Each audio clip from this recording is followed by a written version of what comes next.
أخذت سكينة وجرحتك جرح عميق والدم نزل، وعشان أنا أنظف لك هذا الجرح ححط معقم، ححط عطر، وححط مواد حتحرقك، بس أبغى أنظفه. فأنت تقول لي ممكن لا، غطيتك فين؟ ما أبغى الألم مرة، بموت من الألم، بموت. لا تحطيه، لا تنظفيه، لا تنظفيه، غطيه ولا تنظفيه. فغطيته.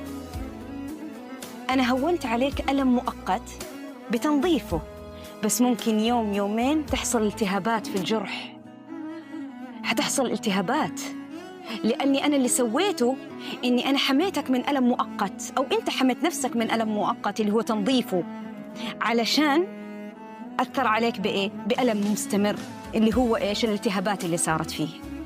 فبالتالي الألم إيش يعمل إذا ما واجهناه؟ معاناة، ويأثر على الإنسان.